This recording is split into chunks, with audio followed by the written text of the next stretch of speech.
Single mom helps man carry groceries. She has no idea he owns the entire supermarket chain. Hello, my precious and deeply respected family. Welcome back to Mr. Peter Stories. Each time I speak here, it's not for numbers, it's for you. You are not just part of this channel, you are the heart that keeps it alive. Your quiet support, your love, your presence, it all matters more than words could ever say. Sometimes I sit and ask myself, are you still with me? Not for fame, but for the bond, the connection, the story we've written together. If you still walk beside me, please write in the comments, I still believe in you. That line reminds me that love never truly fades when it's real. Now please take this humble prayer, spoken from the core of my being. May your days be kissed with peace, your nights held by calm. May love choose you every morning, and hope find you even in silence. May your family stay protected, your dreams stay alive, and your heart never forget how deeply you are valued. May life honor your goodness, and may you never have to search too far for a smile. This isn't just a video, this is a promise, a home.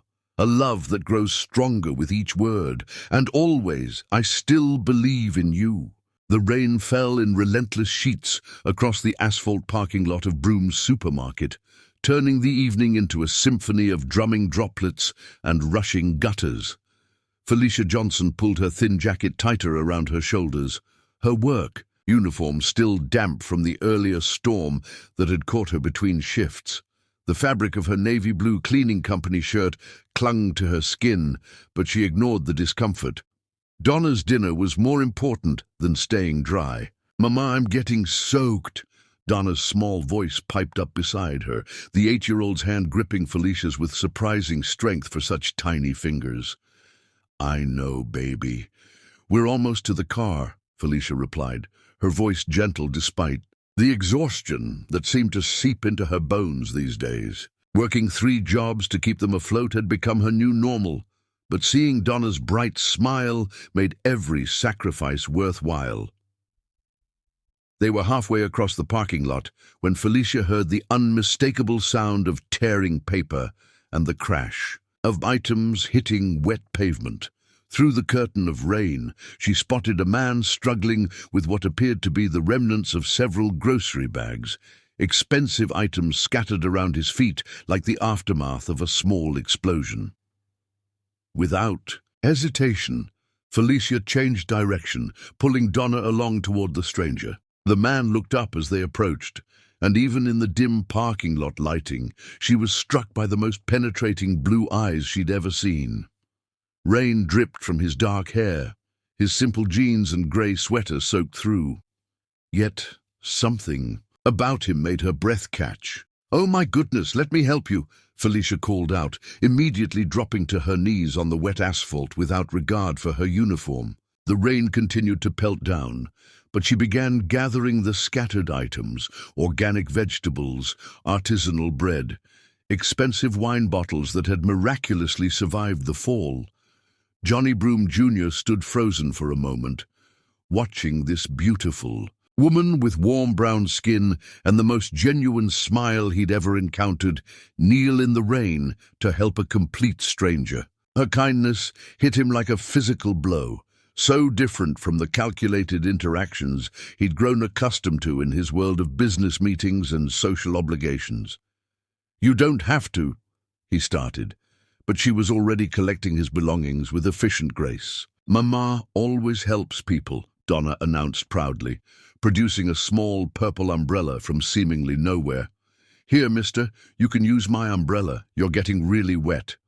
The innocent generosity of the child, offering her only protection from the storm to a stranger, nearly brought Johnny to his knees. When was the last time someone had offered him something without expecting anything in return? He couldn't remember. "That's very kind of you, sweetheart," Johnny managed, his voice rougher than he intended. He knelt down beside Felicia, their shoulders brushing as they both reached for the same bottle of olive oil. The contact sent an electric shock through his system that had nothing to do with the storm overhead. Felicia's breath caught as their fingers touched, skin against skin in the cold rain. She looked up to find those incredible blue eyes studying her face with an intensity that made her heart skip several beats. There was something wounded in his gaze, something that called to the nurturing instinct she'd honed through years of single motherhood. "I'm John," he said softly, using the shortened version of his name without conscious thought. Something about this moment, this woman, made him want to be someone simpler, someone real. "Felicia," she replied, her voice barely audible above the rain, "and this is my daughter, Donna." They worked together in companionable silence, gathering the scattered groceries while the rain continued to fall around them. Johnny found himself studying Felicia's profile, the elegant curve of her neck, the way she moved with unconscious grace, even while kneeling on wet pavement. Her natural beauty was breathtaking, but it was her immediate willingness to help a stranger that truly captured his attention. "Do you shop here often?" Johnny asked, desperate to keep her talking, to prolong this unexpected encounter. "Every Thursday after my cleaning shift," Felicia admitted, carefully placing the last of his items into her arms since his bags were beyond salvation. "It's the only time I can manage it with my schedule." Johnny's heart clenched at the tired note in her voice, at the glimpse into a life that was clearly filled with more responsibility than any one person should have to bear. He wanted to ask about her schedule, about what brought such exhaustion to someone so young, but something told him to move slowly. "Let me at least carry these to your car," he offered, gesturing to the groceries she'd rescued. "Oh, you don't need to, please," Johnny interrupted gently. "It's the least I can do after you rescued my dinner from drowning." Felicia laughed, a sound so pure and musical that Johnny felt something tight in his chest begin to loosen. "Well, when you put it like that."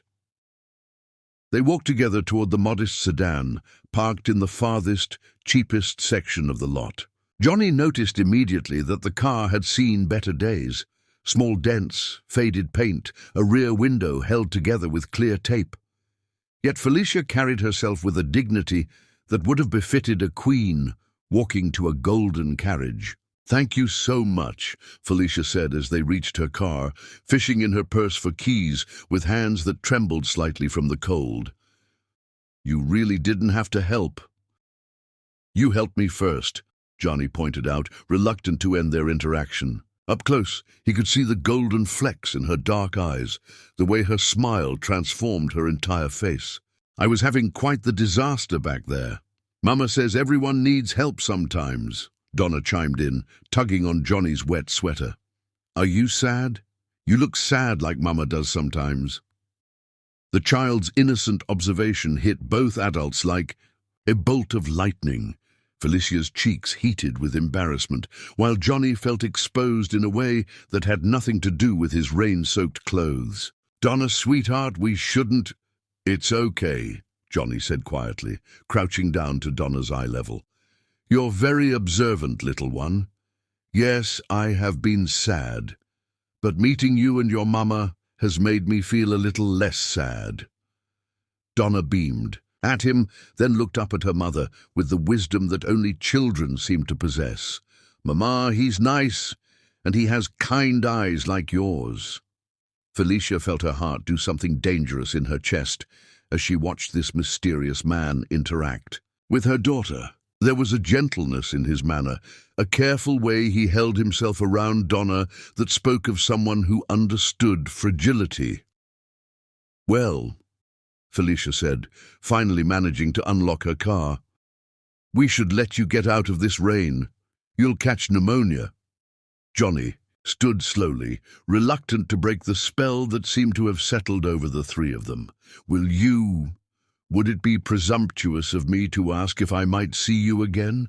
Perhaps when you're not rescuing strangers in parking lots?" The hope in his voice was unmistakable, and Felicia found herself nodding before her rational mind could intervene. "I'm here every Thursday around 6, she heard herself saying. "Then I'll be here next Thursday at 6, Johnny promised, his smile transforming his entire face. if you don't mind the company of a man who can't manage his grocery bags. As Felicia drove away, her daughter chattering excitedly about the nice man with the sad eyes, she found herself glancing in the rearview mirror. Johnny stood in the parking lot, rain still falling around him, watching their car disappear into the evening traffic. Something about the sight made her heart ache with a longing she hadn't felt in years. Johnny remained motionless long after. Felicia's taillights had disappeared, oblivious to the rain soaking through his clothes. For the first time since Sarah had shattered his ability to trust, he felt something stir in his chest, something that felt dangerously like hope. He had no idea that in 7 days his life would begin to change in ways he never could have imagined. All he knew was that Thursday couldn't come soon enough. Chapter 2. The Pull of Destiny. 3 weeks had passed since that rainy Thursday evening, and Johnny Broom Jr. found himself visiting every Broom supermarket location in the city. He told himself it was legitimate business research, understanding his late father's empire from the ground up, observing operations without management interference. Deep down, though, he knew the truth. He was searching for her. Every Thursday, at 6 o'clock, Johnny positioned himself somewhere near the original store, his heart racing with anticipation that he refused to acknowledge. He'd changed his entire routine, rearranged board meetings, and delegated responsibilities he'd never trusted to anyone else, all for the possibility of seeing Felicia Johnson again. The memory of her smile haunted him. The way she'd knelt in, the rain without hesitation, the musical sound of her laughter, the warmth in her dark eyes when she looked at her daughter, it all played on an endless loop in his mind. He'd dated countless women since his divorce from Sarah, but none had affected him like this complete stranger who'd shown him kindness for no reason other than it was the right thing to do. On this particular Thursday, the evening sky painted, itself in shades of amber and rose gold, casting a magical glow over the parking lot. Johnny had positioned himself near the outdoor seating area of a small cafe adjacent to the supermarket, nursing his third cup of coffee and pretending to read financial reports on his tablet. His pulse quickened every time a car pulled into the lot. At precisely 6:15, he spotted her familiar sedan pulling into the same distant parking space she'd occupied 3 weeks ago. Johnny's breath caught in his throat as Felicia emerged from the driver's side, looking even more beautiful than his memory had painted her. She wore faded jeans and a simple blue sweater that hugged her curves in all the right places, her natural hair pulled back in a way that showcased the elegant line of her neck. Donna bounced out of the passenger side, her animated chatter carrying across the parking lot as they walked hand in hand toward the store entrance. Johnny waited, his heart pounding, until they emerged 40 minutes later with their modest collection of groceries. "Excuse me?" he called out, rising from his table as they passed the cafe. "Felicia." She turned at the sound of her name, and when recognition dawned in her eyes, her face lit up with a smile that made Johnny's chest tight with emotion. "John!" Donna squealed, breaking free from her mother's hand to run toward him. "Mama, it's the nice man from the rain." "I see that, baby," Felicia said softly, her voice carrying a note of surprise and something else, pleasure, that made Johnny's pulse quicken. "I was hoping I might run into you," Johnny admitted, crouching down to accept the enthusiastic hug Donna launched at him. The child's easy affection stirred something deep in his chest, a longing he'd buried years ago. "Were you shopping too?" Felicia asked, glancing around for evidence of grocery bags. "Actually, I was working," Johnny said, gesturing to his tablet and the scattered papers on the cafe table. "I'm a business consultant. I travel between different cities, helping companies improve their operations. I'm working on a project here in town." The lie came easily, built on enough truth to feel natural. He was, in a sense, consulting on business operations, just not in the way he'd implied. That sounds interesting, Felicia said, though he noticed the way her eyes lingered on his expensive tablet and the quality of his casual clothes. And complicated? It can be, but I love what I do. Johnny paused, then took a breath. Would you and Donna like to join me for something to drink? This cafe makes excellent hot chocolate. Felicia hesitated, and Johnny could see the internal debate playing out across her expressive features. Caution warred with something that looked like longing. Please, Mama, Donna pleaded, tugging on her mother's hand. I want hot chocolate with marshmallows. Just for a little while, Felicia said finally, and Johnny felt like he'd won the lottery. They settled at his table as the sunset painted the sky in increasingly dramatic shades. Johnny ordered hot chocolate for Donna, coffee for Felicia, and found himself studying the way the golden light played across Felicia's skin, making her look like something out of a Renaissance painting. Tell me about your work, he said, genuinely curious about this woman who'd captured his attention so completely. Felicia's expression grew slightly guarded. It's nothing glamorous. I clean office buildings at night, serve breakfast at Murphy's, diner in the mornings, and I'm working on my nursing degree online whenever I can find the time. The casual way she delivered this information hit Johnny like a physical blow. 3 jobs plus school. When did she sleep? When did she have time for herself? That's incredible, he said softly. You're studying to be a nurse while working too. Jobs and raising Donna? 3 jobs, Donna corrected importantly, coloring on the paper placemat the waitress had brought her. Mama also helps Mrs. Peterson with her garden on weekends. Felicia's cheeks flushed with embarrassment. It's not that much, really. Mrs. Peterson is elderly and can't manage the heavy work anymore. It's just neighbors helping neighbors. Johnny stared at her, amazed by her casual dismissal of what was clearly an exhausting schedule, driven by both necessity and an incredibly generous heart. How do you do it all? You do what you have to do, Felicia said simply, stirring her coffee. Donna deserves a good life, and nursing has always been my dream. It just took me a little longer to get there than I originally planned. There was a story behind that statement, Johnny could tell. Pain flickered briefly across her features before she smiled and changed the subject. What about you? Do you have a family? No, Johnny said, the word coming out more abruptly than he'd intended. My parents died when I was young. I grew up in foster care. This was technically true. His mother had died when he was 12, and his father had passed away 6 months ago, leaving him the empire he'd never wanted. The foster care part was a lie, but something about Felicia made him want to appear less privileged, more relatable. I'm sorry, Felicia said softly, her hand moving as if she wanted to touch his butt, stopping short. That must have been difficult. It was. But it taught me to be independent. Johnny paused, then decided to risk a more personal question. What about Donna's father? The change in Felicia's expression was immediate and heartbreaking. Pain, anger, and something that looked like shame flashed across her features before. She composed herself. Marcus left us 2 years ago, she said quietly, glancing at Donna to make sure she was absorbed in her drawing. He fell in love with his secretary, decided he wanted a different kind of life, one that didn't include the responsibilities of a wife and child. The bitter edge to her voice told Johnny there was much more to the story. I'm sorry, that must have been devastating.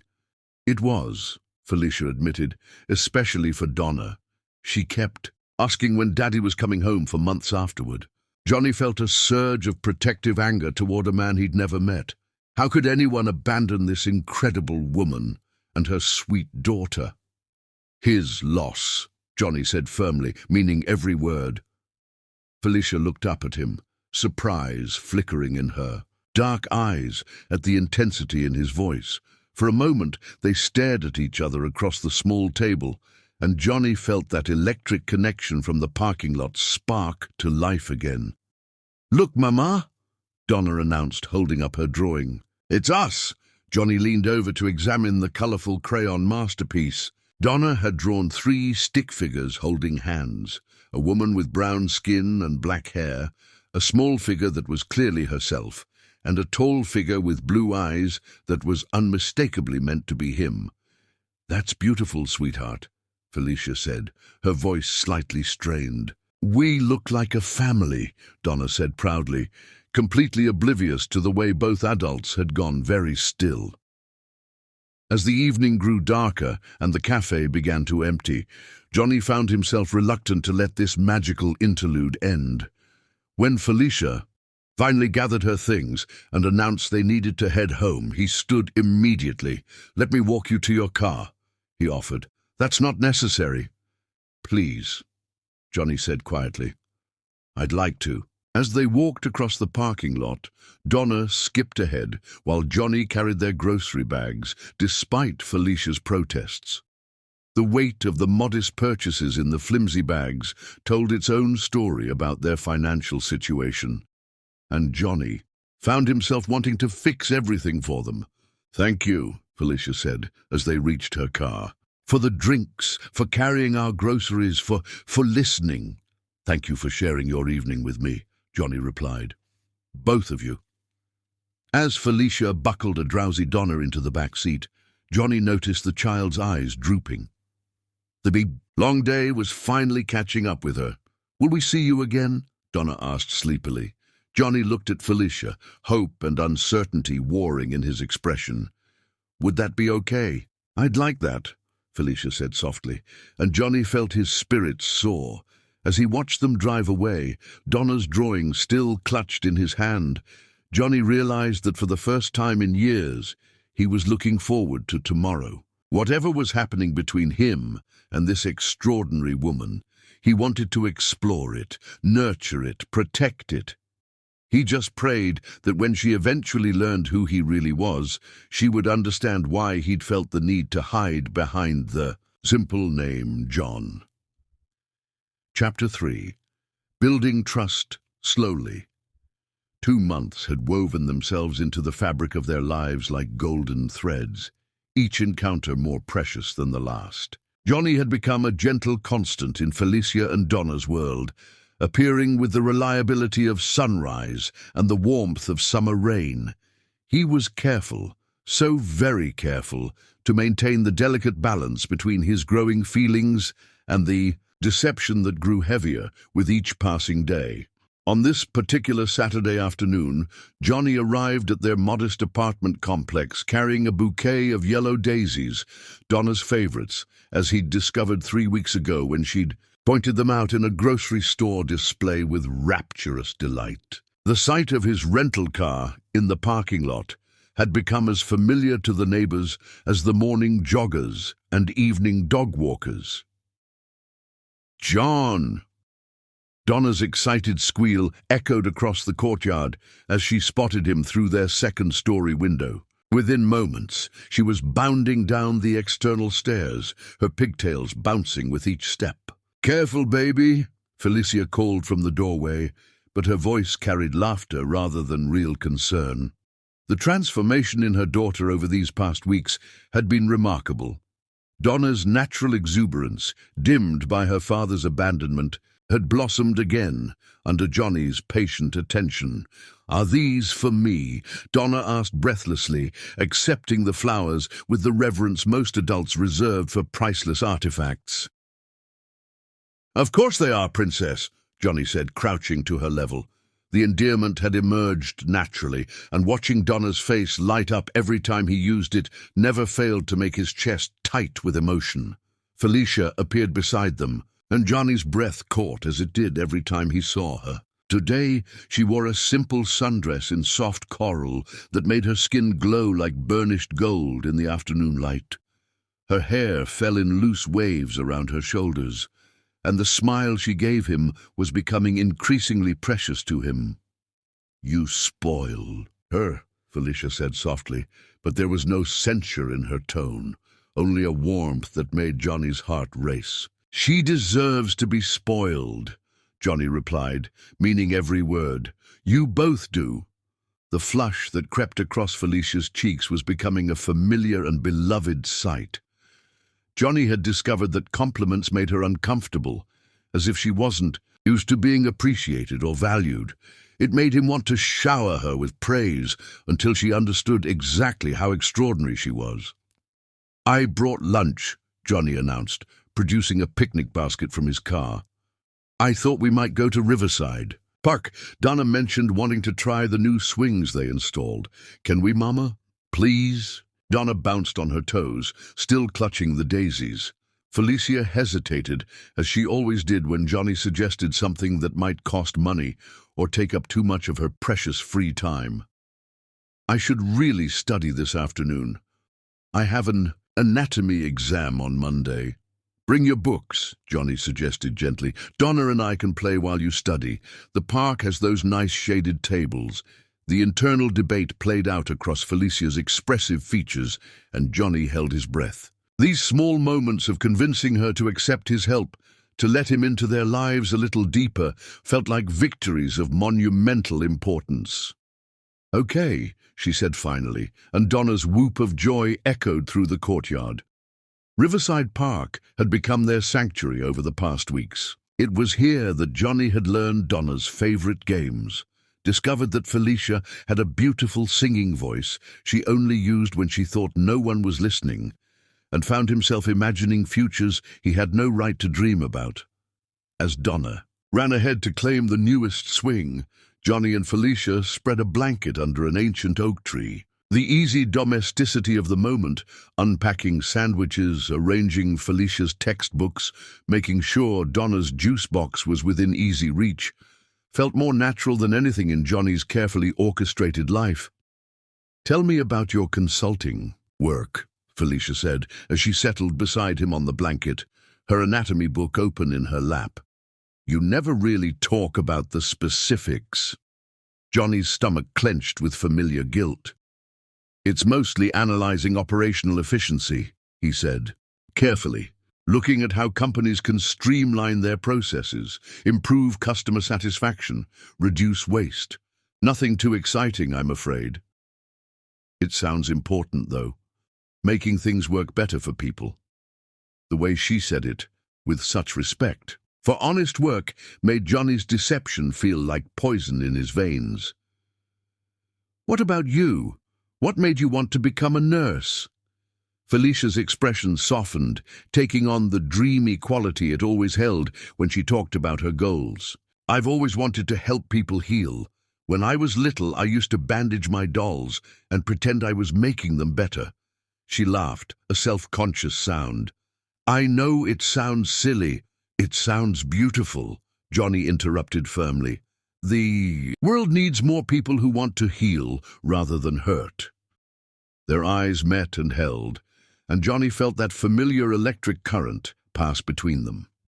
Over the weeks, these moments had become increasingly frequent and increasingly difficult to ignore. The attraction between them was undeniable, but Johnny sensed Felicia's careful reserve, the way she held part of herself back. "Push me higher, John," Donna called from the swing set, breaking the spell.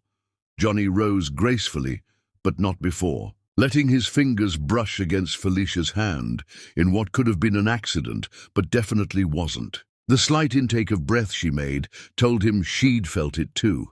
As the afternoon wore on, Johnny found himself on the swing beside Donna, both of them pumping their legs to see who could go higher. Felicia had given up any pretense of studying, and was watching them with an expression of such tender longing that it made Johnny's chest ache. "Were you sad when you were little?" Donna asked suddenly, her voice carrying over the creak of the swing chains. The question caught Johnny off guard. "Sometimes," he admitted. "My parents died when I was young, remember?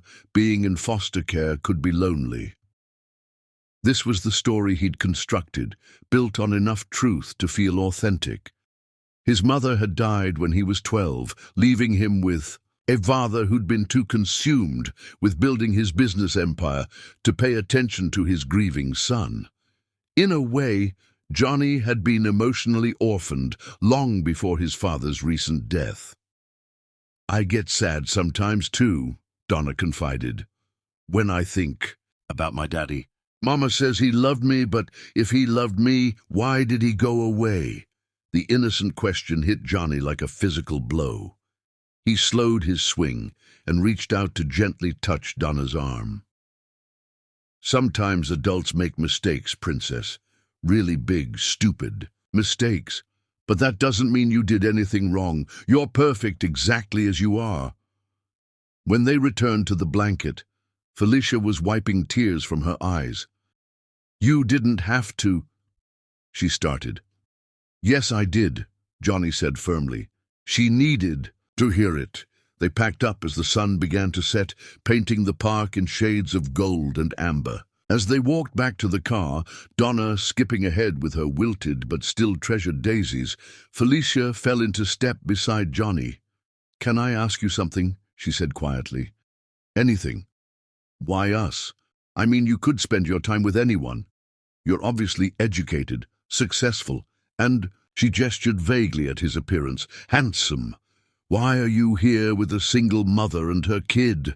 Johnny stopped walking, turning to face her fully. The vulnerability in her question, the way she seemed to diminish herself, made him want to gather her in his arms and never let go. Because you're extraordinary, he said simply. Because you knelt in the rain to help a stranger. Because you work 3 jobs and go to school and still find time to tend an elderly woman's garden. Because you've raised a daughter who offers her umbrella to sad strangers. His voice grew rough with emotion.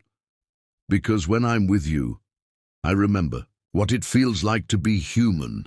Felicia stared at him, her dark eyes wide and shining. John, he stepped closer, close enough to smell her subtle perfume, close enough to see the rapid pulse at the base of her throat. You asked, why you? He said softly. The real question is why me? What have I done to deserve this gift of knowing you? His hands came up to frame her face, thumbs brushing across her cheekbones. You are everything, Felicia, everything bright and good and worth fighting for in this world. She leaned into his touch, her eyes fluttering closed. I'm scared, she whispered. Of what? Of how much I'm starting to feel for you. Of what happens when your consulting job here ends and you have to leave. Of letting Donna get attached to someone who might disappear. Johnny's heart clenched. If only she knew the truth, that he wasn't going anywhere, that he owned half the city and could stay forever if she'd let him. But his deception had grown so complex, so integral to how she saw him, that he couldn't find a way to unravel it without destroying everything. I'm not going anywhere, he said instead. Meaning it with every fiber of his being. He was leaning down. She was rising on her toes, their lips mere inches apart when, Mama! John! Look what I found! Donna's excited voice shattered the moment. As she came running back with a feather she'd discovered, they sprang apart, both breathing hard, both aching with interrupted longing. Johnny ran a hand through his hair, trying to regain his composure, while Felicia pressed her fingers to her lips as if she could still feel the kiss that had almost been. That night, alone in his empty mansion, Johnny stood at his bedroom window and thought about Felicia in her small apartment, probably studying by lamplight while Donna slept. The gulf between their worlds had never felt wider or more insurmountable, but as he remembered the way she'd looked at him in the park, the way she'd leaned into his touch, Johnny knew with absolute certainty that he was falling in love with her. The realization should have terrified him.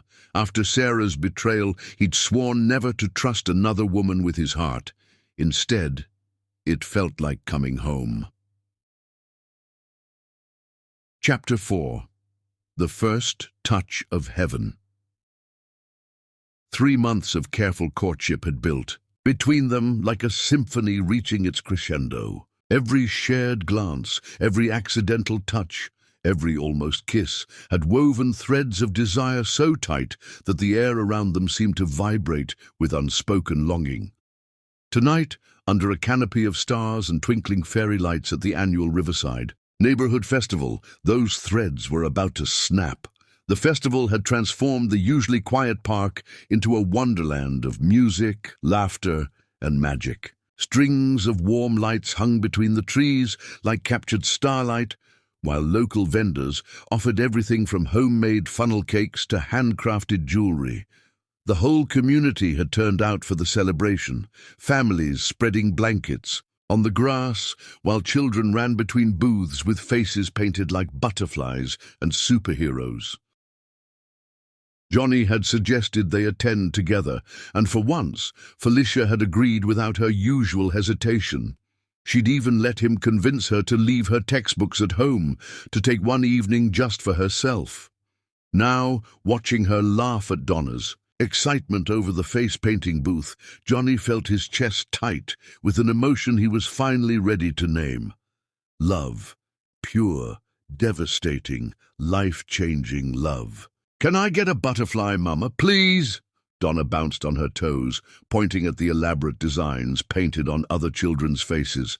"Of course, baby," Felicia said, reaching for her wallet. "Allow me," Johnny said gently, producing a $20 bill before Felicia could protest. "It's a special night." Felicia's grateful smile was worth more than all the money in his offshore accounts. "Thank you," she said softly, "for everything. For making this feel like..." "Like what?" Johnny prompted when she trailed off. "Like magic," she finished, her cheeks warming with that beautiful blush he'd come to treasure. As Donna settled into the artist's chair, chattering excitedly about wanting purple and silver wings, Johnny and Felicia found themselves alone for the first time. All evening, the festival continued around them, but suddenly Johnny was acutely aware of every detail, the way the fairy lights caught the golden highlights in Felicia's dark hair, the subtle vanilla scent of her perfume, the way her sundress fluttered around her legs in the evening breeze. "Dance with me," he said suddenly, extending his hand as the local jazz quartet began a slow, sultry melody. Felicia glanced around at the other couples swaying on the makeshift dance floor. "I'm not very good." "Neither am I," Johnny lied smoothly. Years of charity galas and society events had made him an excellent dancer, but he would have gladly stumbled through every step if it meant holding her close. Her hand slipped into his, like it belonged there, and Johnny felt the rightness of it settle into his bones. He led her to the edge of the dance floor, where the shadows were deeper and the lights softer, and pulled her gently into his arms. The moment their bodies touched, everything else faded away. Felicia's free hand came to rest on his chest, right over his racing heart, while his settled at the small of her back. They moved together as if they'd been dancing for years, their bodies finding a rhythm that had nothing to do with the music and everything to do with the magnetic pull that had existed between them since that first rainy night. "Felicia," Johnny murmured, her name a prayer on his lips. She looked up at him, and in her dark eyes he saw his own longing reflected back at him. The careful walls they'd built around their hearts were crumbling, leaving them exposed and vulnerable and desperate for each other. "I know," she whispered, understanding everything he couldn't say. The song ended, but they didn't separate. Instead, Johnny's hand moved to cup her face, his thumb tracing the line of her cheekbone with reverent tenderness. Felicia's breath caught, her lips parting slightly, and Johnny felt the last of his restraint shatter. "I need to kiss you," he said roughly. "I've been dying to kiss you for months." "Yes," Felicia breathed, and that single word broke the spell that had held them frozen. Johnny lowered his head, and their lips met in a kiss that was 3 months of longing, condensed into a single moment of perfect connection. It started gentle, almost tentative, but the instant their mouths touched, something wild and hungry awakened between them. Felicia's hands fisted in his shirt, pulling him closer as Johnny's arms tightened around her waist. The kiss deepened, became desperate, as if they were trying to pour months of unspoken feelings into this one stolen moment. Johnny's tongue traced the seam of her lips, and when she opened for him with a soft moan, he felt his knees nearly buckle. She tasted like summer rain and sweet wine, like every good thing he'd ever wanted, but never dared to hope for. Her body was soft and warm against his, fitting against him like she'd been made for his arms. The world around them disappeared, the festival, the music, the laughter of children, until there was nothing but this woman who'd somehow become his entire universe. When they finally broke apart, both breathing hard, Johnny rested his forehead against hers. That was worth waiting for, Felicia finished, her voice husky with desire. Look, Mama, I'm a butterfly. Donna's excited voice shattered the moment as she ran toward them, her face painted with elaborate purple and silver. Wings. You're beautiful, baby, Felicia managed, her voice only slightly breathless. Johnny found himself staring at this picture, Felicia with her kiss-swollen lips and bright eyes, Donna glowing with happiness, the festival lights creating a halo around them both. This was what he wanted. This family, this life, this love that had taken root in his chest and refused to let go. The rest of the evening passed in a blur of shared glances and careful not touching, the tension between them building with every passing minute. When Donna finally began to yawn and rub her eyes, Johnny knew the moment of truth had arrived. Let me take you both to dinner tomorrow night, he said, as they walked to Felicia's car. Somewhere nice. A real date. Felicia bit her lip, that familiar hesitation crossing her features. I don't have anyone to watch Donna. Bring her, Johnny said immediately. I want to take you both somewhere special. The smile that spread across Felicia's face was like sunrise after the longest night. Okay, she said simply.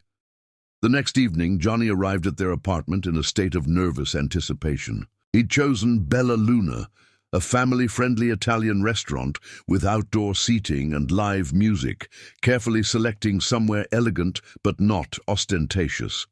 He couldn't risk Felicia questioning how he could afford the kind of places he was used to frequenting.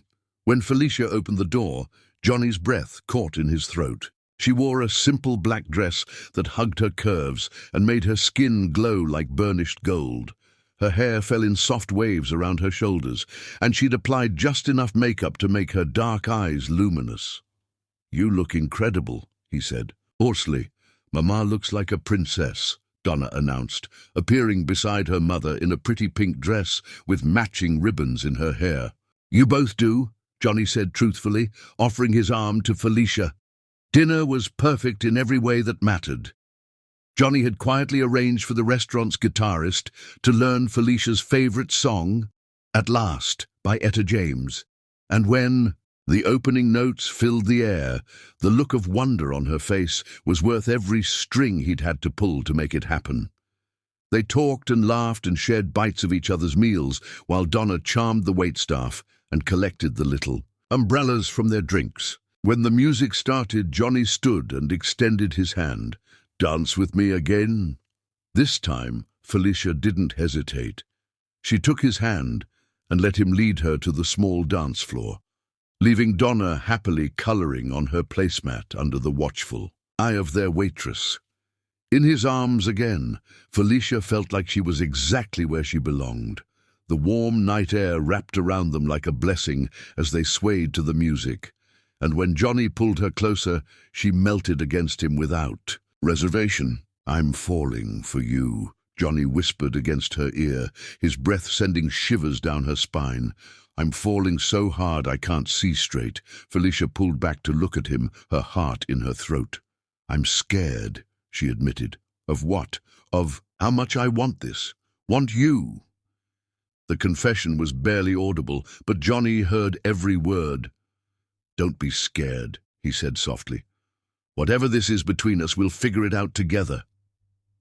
When the song ended, they stood there holding each other, both knowing that something fundamental had shifted between them. The careful friendship they'd built was transforming into something deeper, more dangerous, more necessary than breathing. As Johnny walked them home, Donna chattering sleepily between them, the tension built with every step. By the time they reached Felicia's apartment. The air around them was electric with possibility. "Will you come up?" Felicia asked quietly as she lifted a drowsy Donna from Johnny's arms. "For coffee?" They both knew she wasn't really asking about coffee. Johnny's answer was to follow her up the stairs, his heart pounding so hard he was sure she could hear it. Inside the small apartment, Felicia tucked Donna into bed, while Johnny waited in the living room, studying the photos on her walls, the books scattered on her coffee table, the evidence of a life lived with love and purpose despite its hardships. When she emerged from Donna's room, closing the door softly behind her, the air between them crackled with 3 months of pent-up desire. "Coffee?" she asked, her voice barely above a whisper. "I don't want coffee," Johnny said honestly, moving toward her slowly, giving her every chance to retreat. "I want you." Felicia's breath caught, but she didn't step back. Instead, she reached for him, her hands fisting in his shirt as she pulled him down to her. Their second kiss was everything their first had been and more. Hungry, desperate, filled with months of longing, finally given permission to burn free. Johnny's hands tangled in her hair as she pressed against him, and when she moaned softly into his mouth, he felt his control slip another notch. "Are you sure?" he asked against her lips, even as his body screamed at him not to give her a chance. "To change her mind. I've never been more sure of anything," Felicia whispered, and that was all the invitation Johnny needed. He swept her up in his arms, carrying her to her bedroom like she weighed nothing at all. In the soft lamplight he worshipped her with his hands and mouth, showing her with touch what he couldn't yet say with words. She was beautiful. So beautiful. It hurt to look at her, and when she gave herself to him completely, Johnny felt something broken inside him begin to heal. Afterward, as they lay tangled in her sheets, Felicia's head on his chest and his arms wrapped around her like he never wanted to let her go, Johnny stared at the ceiling and felt his world shift on its axis. This was love. Real, honest, life-changing love. And God help him, he was going to fight for it, even if it meant risking everything he'd built to protect his heart. In the next room, Donna slept peacefully, dreaming of butterfly wings and the nice man who made her mama smile. She didn't know it yet, but her dreams of a complete family were about to come true in ways she'd never imagined. Chapter 5. Deepening Love and Growing Deception. 4 months had woven their lives together so seamlessly that Johnny could barely remember what his world had looked like before Felicia and Donna became the center of it. Every morning he woke with anticipation thrumming through his veins, eager to see Felicia's sleepy smile and hear Donna's infectious laughter. His penthouse suite felt like a museum compared to the warmth of their small apartment, where love lived in every corner, and happiness was measured in shared moments rather than quarterly profits. This particular Saturday morning found Johnny in Felicia's tiny kitchen, flour dusting his designer jeans as he attempted to master the art of pancake making. The irony wasn't lost on him. A man who owned a dozen restaurants couldn't manage to flip a pancake without burning it. "You're overthinking it," Felicia observed from her spot at the small dining table, nursing her coffee while anatomy notes spread around her like fallen leaves. She wore one of his shirts over her sleep shorts, and the sight of her in his clothes did dangerous things to his concentration. "I'm a perfectionist," Johnny admitted, sliding another misshapen pancake onto the growing stack. "I want everything to be perfect for you both." Donna looked up from her coloring book, crayon paused mid-stroke. "Mama says perfect is boring. She says the best things have little mistakes that make them special." Johnny paused, spatula halfway to the pan, struck by the simple wisdom of an 8-year-old. In his world of corporate precision and calculated moves, there was no room for beautiful imperfection. But here, in this sun-drenched kitchen that smelled like vanilla and coffee, he was learning that the most precious things were often the ones that couldn't be controlled or purchased. "Your mama is very wise," he said softly, catching Felicia's eye over Donna's head. The look that passed between them was so full of love and longing that Johnny's chest ached with the weight of it. After breakfast, they made their way to the small courtyard behind the apartment complex. Johnny had been teaching Donna to ride a bike for weeks now, and today felt like the day she might finally master it without training wheels. He'd bought the bike, a pretty pink one with streamers on the handlebars, claiming it was an early birthday gift, though Donna's birthday was still months away. "I'm scared," Donna confessed, staring at the bike like it might bite her. "That's okay, princess," Johnny said, crouching down to her level. "Being scared just means you're about to do something really brave." Felicia watched from her bedroom window, her heart swelling as she observed the man she'd fallen completely in love with patiently encourage her daughter. Johnny's hands were steady on the bike seat, his voice calm and reassuring as he jogged beside Donna, ready to catch her if she fell. "I'm doing it! I'm really doing it!" Donna's joyful shout echoed off the buildings as she pedaled independently for the first time. Johnny let go gradually, his hands hovering near the seat for several more feet before he realized she no longer needed his support. Pride and love crashed through him in equal measure as he watched this little girl, who'd somehow become his little girl in every way that mattered, achieve something she'd worked so hard for.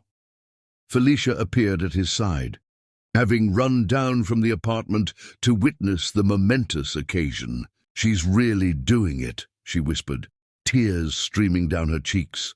Without thinking, Johnny pulled her into his arms, spinning her around as Donna continued her victorious circuits around the courtyard. When he set her down, they were both, laughing and crying, caught up in the pure joy of the moment. "Thank you," Felicia said, her hands fisted in his shirt. For her confidence, for making us feel like a real family." The word family hit Johnny like a physical blow. That's what they'd become, wasn't it? Not officially, not legally, but in every way that mattered, the three of them had created something beautiful and fragile and utterly precious. "You are my family," Johnny said fiercely, meaning every word. "Both of you. You're everything to me." That evening, after Donna had fallen asleep exhausted from her bike-riding triumph, Johnny and Felicia found themselves tangled together in her bed, skin against skin, hearts beating in perfect synchronization.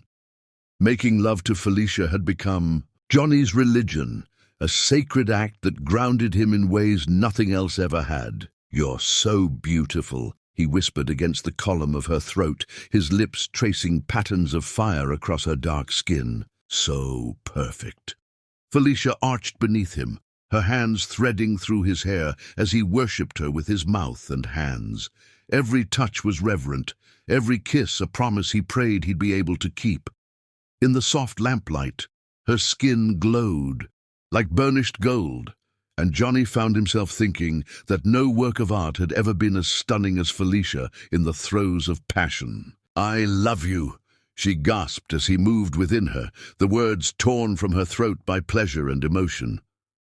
"God, John, I love you so much." The confession shattered something inside Johnny's chest. He'd known she cared for him, could see it in the way she looked at him, the way she trusted him with her body and her daughter's heart. But hearing the words spoken aloud in the darkness, feeling them vibrate against his skin, was almost more than he could bear. "I love you too," he managed, burying his face in her neck as he fought back tears. "More than I ever thought possible." Afterward, as Felicia slept curled against his side, Johnny stared at the ceiling and felt the familiar weight of his deception pressing down on his chest like a physical force. Every day the lie grew bigger, more complex, more impossible to unravel without destroying everything they'd built together. His phone buzzed on the nightstand, probably his assistant with some corporate emergency that suddenly seemed laughably unimportant. But when he saw Felicia stir at the sound, Johnny quickly silenced it and pulled her closer. "Everything okay?" she mumbled sleepily. "Perfect," Johnny lied, pressing a kiss to her hair. "Go back to sleep, baby." But even as she settled back into peaceful slumber, Johnny's mind raced. How long could he keep this up? How long before someone recognized him, before Felicia started asking harder questions about his schedule, his resources, his mysterious consulting work? The questions multiplied in the weeks that followed. Felicia was too intelligent, too observant, not to notice the inconsistencies that were becoming harder to explain away. "That's a beautiful watch," she commented one Sunday morning as they walked through the farmer's market, Donna skipping ahead of them with a balloon shaped like a flower. Johnny glanced down at the Patek Philippe on his wrist, a gift to himself. When he'd closed his first major acquisition, it was worth more than most people made in a year, and wearing it around Felicia had been monumentally stupid. "It was my father's," he said quickly. The lie came easily now. Too easily. "One of the few things I have left of him." Felicia's expression softened immediately, and Johnny hated himself for using her compassion against her. "I'm sorry. I didn't mean to bring up painful memories." "It's fine," Johnny assured her, hating how effortlessly the deception flowed. "He would have liked you, I think. He always said the measure of a person was how they treated those who couldn't do anything for them." It wasn't entirely a lie. His father had said something similar, though in the context of business relationships rather than personal ones. But watching Felicia's face light up at the imagined approval of a man she'd never meet made Johnny's stomach churn with guilt. The expensive gestures were becoming harder to explain too. When he'd quietly paid for Donna's emergency dental work, claiming his consulting bonus had been larger than expected, Felicia had accepted the explanation with gratitude. But Johnny could see the questions in her eyes, the way she studied him, when she thought he wasn't looking. "You don't have to keep paying for things," she said one evening, as they cleaned up dinner dishes. "I know money must be tight traveling for work the way you do." Johnny's hands stilled on the plate he was washing. Money tight? If only she knew that the amount he spent on her and Donna in a month was less than he typically paid for a single bottle of wine. "I like taking care of you both," he said honestly. "It makes me happy." "But it's not sustainable," Felicia pressed gently, "and I don't want you to think I expect it. Donna and we're used to making do with less." The quiet pride in her voice, the way she stood there in her second-hand dress trying to protect him from financial hardship that didn't exist, made Johnny want to drop to his knees and confess everything. He wanted to tell her about the billions in his accounts, the houses and cars and companies that bore his name. He wanted to promise her that she'd never have to worry about money again, that he could give her and Donna everything they'd ever dreamed of. But more than that, he was terrified of losing the way she looked at him now, like he was her hero rather than her meal ticket. The specter of Sarah haunted every interaction, every moment of happiness. His ex-wife had been so convincing, so perfect in her deception, that Johnny had genuinely believed she loved him for himself, right up until the moment she'd walked out with half his fortune and his best friend. "Felicia," he started, the truth burning in his throat like acid. She looked up at him with those dark eyes full of love and trust, and Johnny felt his courage desert him. "Nothing," he said instead, pulling her into his arms. "I just love you." "I love you too," she whispered against his lips, and Johnny kissed her like his life depended on it. Because in many ways it did. This life they'd built together, this family they'd created, this love that had healed wounds he'd thought were permanent. It was everything to him, and the thought of losing it, of seeing trust turn to betrayal in Felicia's eyes, was more terrifying than any business crisis he'd ever faced. That night, as he held Felicia in his arms and listened to her peaceful breathing, Johnny made a decision. He would tell her the truth soon.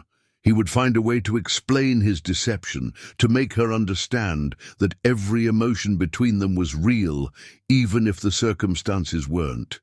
He just needed a little more time to figure out how to do it without losing everything that mattered. Outside, rain began to fall against the windows, and Johnny was reminded of that first night when Felicia had knelt in a parking lot to help a stranger. She'd shown him kindness without knowing who he was or what he was worth, and that memory gave him hope. Perhaps, when the time came, that same generous heart would find a way to forgive him. Chapter 6. When the Mask Falls. 8 months. 8. Perfect, imperfect, life-changing months that had transformed Johnny's existence from empty luxury into something rich with meaning and love. As he sat in his corner office on the 40th floor of the Broom Industries building, Johnny stared out at the city skyline and felt the familiar weight of his deception pressing against his chest like a physical thing.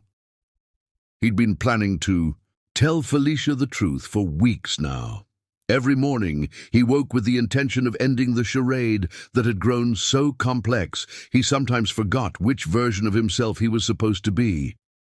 But every time he looked into her trusting eyes, every time Donna called him her almost daddy, his courage deserted him. His assistant Derek knocked on the door, interrupting his brooding. "Mr. Broom, the quarterly reports are ready for your review, and you have the Henderson acquisition meeting at 3. "Thank you, Derek," Johnny replied, not turning from the window. "And remember, if anyone asks where I am, consulting work, different cities, irregular schedule," Derek recited with the weary tone of someone who'd been covering the same lie for months. "Though I have to say, sir, this is getting increasingly difficult to maintain. The board is asking questions about your extended absences." Johnny's jaw tightened. The board could wait. His entire empire could wait. Nothing mattered more than the small apartment across town where Felicia was probably studying for her upcoming nursing exams, while Donna practiced her spelling words. "I can handle the board," Johnny said dismissively. "Just keep doing what you're doing." Derek left with a concerned expression that Johnny chose to ignore. Instead, he turned back to his computer, trying to focus on profit margins and market projections, but his mind kept wandering to Felicia's laugh, to the way she looked when she was concentrating on her textbooks, to the plans they'd made for dinner tonight. He was so absorbed in his thoughts that he didn't hear his office door open an hour later. "Excuse me," an unfamiliar voice said. "I'm looking for John. The security guard said he was in this office, but there seems to be some mistake." Johnny's blood turned to ice as he slowly turned in his chair. There, standing in his doorway, wearing scrubs from her morning shift at the diner and holding a brown bag that undoubtedly contained his favorite sandwich, was Felicia. For a moment, time suspended itself. Felicia's beautiful face cycled through, confusion, recognition and dawning horror as she absorbed the opulent office, the nameplate reading Jonathan Broom Jr., CEO, and the man she'd fallen in love with sitting behind it all like he belonged there. Because he did. "Felicia," Johnny breathed, rising from his chair on unsteady legs. "What are you doing here?" She looked around the office again, as if hoping the reality would somehow change. "I wanted to surprise you, bring you lunch at your temporary office, but the security guard, he called you." Her voice trailed off, the brown bag slipping from nerveless fingers to hit the marble floor with a soft thud. "Mr. Broom Jr., Johnny finished quietly, the words hanging between them like a death sentence. Felicia's dark eyes, usually so warm and loving when they looked at him, were now wide with shock and something that looked like devastation. "Who are you?" she whispered. Johnny moved around his desk slowly, as if approaching a wounded animal. "I'm exactly who I've always been with you. I'm the man who loves you more than his own life. I'm the man who would do anything to protect what we have together. But you're not John the traveling consultant," Felicia said, backing toward the door. "You're Jonathan Broom Jr. You own—" She gestured helplessly at the office, at the view of the city spread out below them. "You own all of this, the supermarket where we met, this building, God knows what else." "Let me explain," Johnny pleaded. Reaching for her, Felicia flinched away from his touch, and the rejection hit Johnny like a physical blow. "Don't," she said sharply. "Don't touch me. I can't. I need to think." But Johnny could see her thinking, could watch the wheels turning as she processed every inconsistency she'd noticed over the past months. The expensive watch he'd claimed was his father's. The way he always seemed to have money for whatever they needed. The knowledge he possessed about business operations that seemed far too detailed for a simple consultant. "It was all a lie," she said, her voice barely above, a whisper. "Everything, every conversation, every moment, Her voice broke. "Every time you told me you loved me." "No," Johnny said fiercely, moving closer despite her retreat. "That was never a lie. Not once. My feelings for you, for Donna, they're the only real thing in my life." "But you lied about everything else." Felicia's voice rose, pain and anger warring in her tone. "You let me worry about you spending money on us, let me think I needed to protect you from financial hardship. You sat in my tiny apartment and ate my simple meals and watched me work 3 jobs while you own half the city. I wanted you to know me for who I really am," Johnny said desperately. "Not what I have or what I can buy. But I don't know who you really are." The words exploded from Felicia like she'd been holding them back with pure force of will. "John doesn't exist. The man I fell in love with, the man I let into my bed, into my daughter's heart, he was a fiction." Johnny ran his hands through his hair, searching for words that could bridge the chasm that had opened between them. "My name is Jonathan, but everyone who matters calls me Johnny. I did grow up lonely, not in foster care, but with a father who cared more about profit margins than his own son. I told you about feeling isolated, about not trusting people's motives. All of that was true. But you didn't trust mine," Felicia said quietly, and something in her tone made Johnny's chest constrict with dread. "After 8 months together, you still don't trust me enough to tell me the truth." "It's not that simple, isn't it?" Felicia's eyes were bright with unshed tears, but her voice was steady. "You made a choice every single day to lie to me. You chose to let me make a fool of myself worrying about your finances while you could. Probably buy and sell everything I own 1,000 times over." Johnny felt panic clawing at his throat. This was going wrong, so much worse than any scenario he'd imagined. "Felicia, please. Let me take you somewhere private. Let me explain everything." She was already shaking her head. I can't look at you right now and not see 8 months of deception. I need to go." "Don't leave," Johnny begged, abandoning all pride. "Please, baby, don't leave. We can work through this." But Felicia was already at the door, her hand on the handle. She paused without turning around.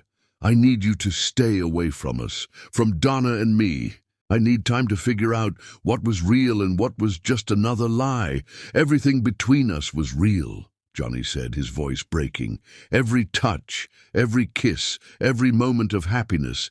It was all real." Felicia's shoulders sagged as if the weight of his words was too much to bear. "Maybe for you," she said softly, "but how can I trust anything you say now? How can I trust my own judgment when I was so completely fooled?" And then she was gone, leaving Johnny alone in his opulent office, surrounded by all the trappings of success that suddenly felt like a prison.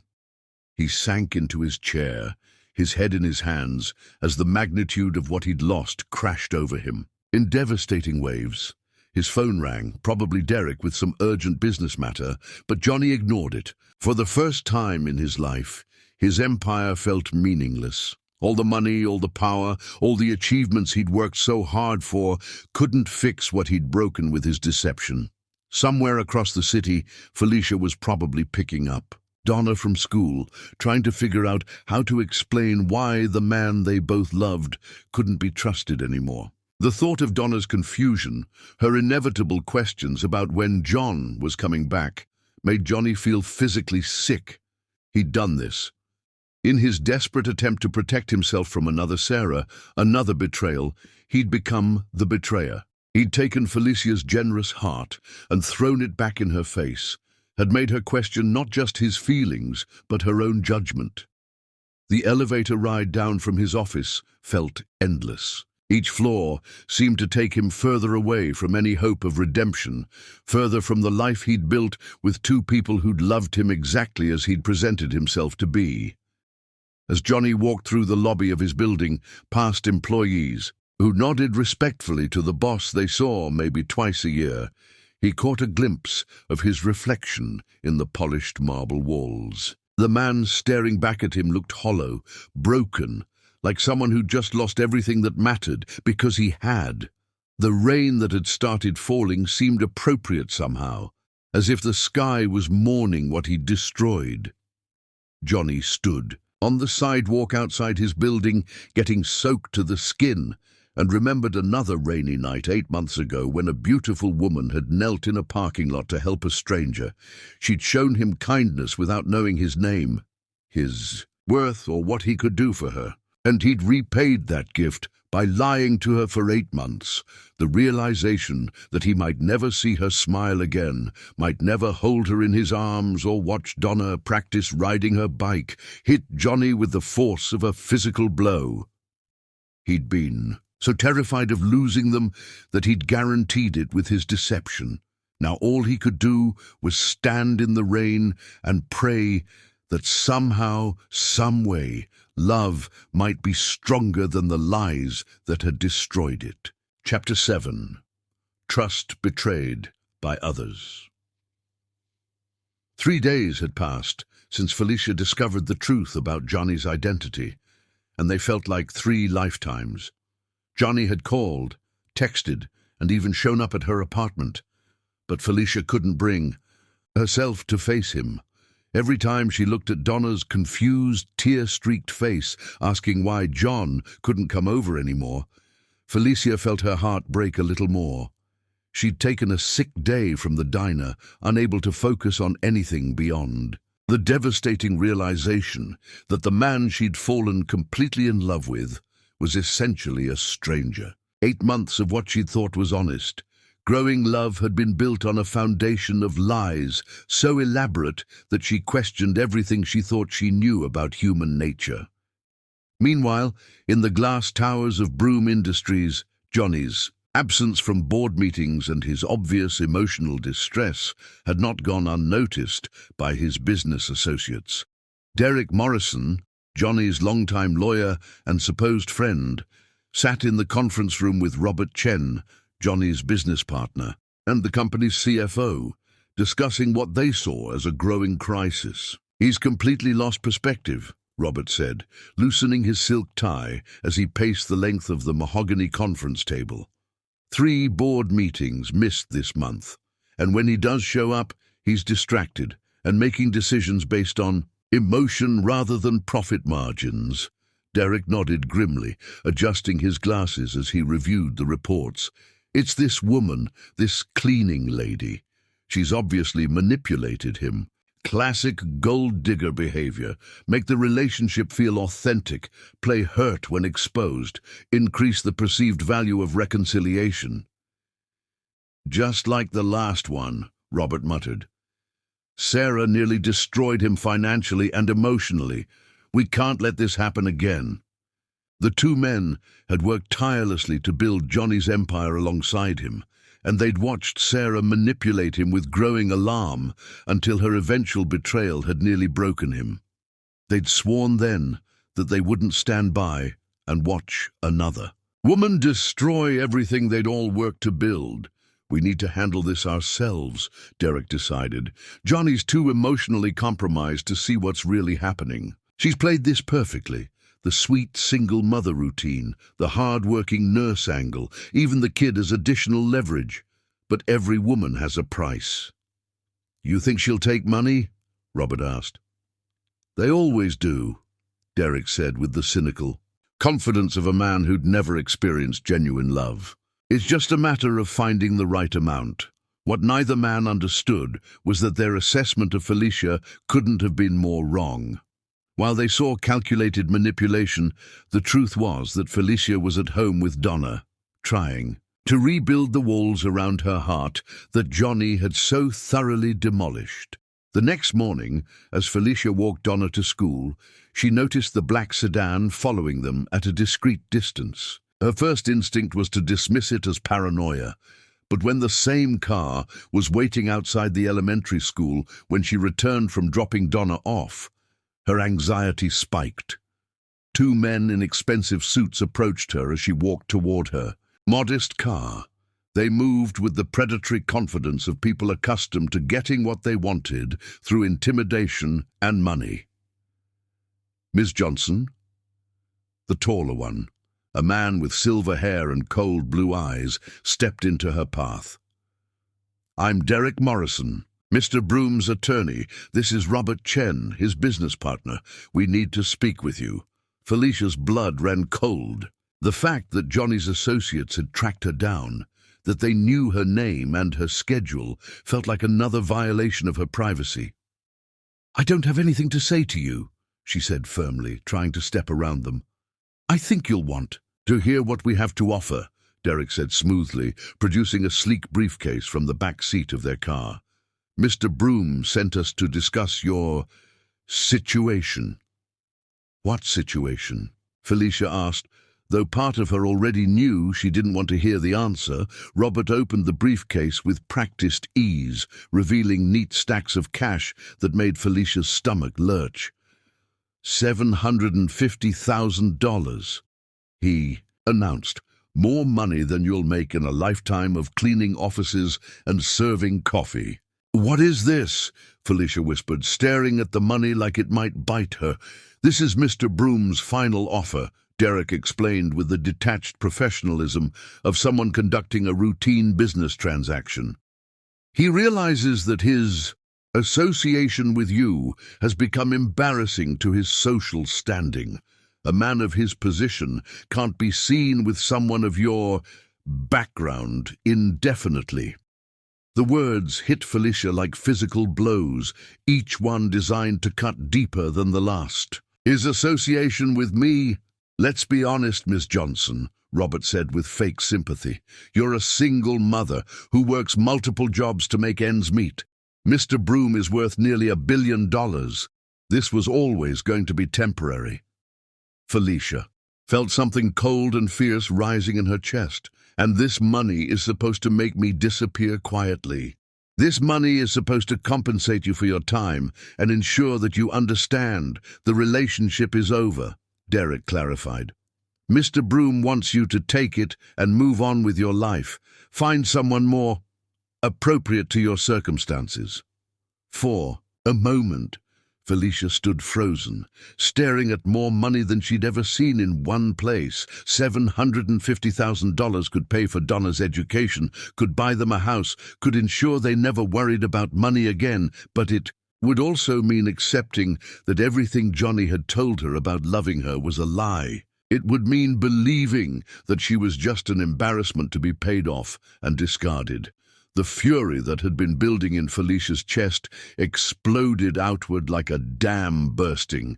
Without a word, she grabbed the briefcase and upended it, sending stacks of cash flying across the parking lot in the morning breeze. You can tell Mr. Broom, she said, her voice shaking with rage and dignity, that my love was never for sale.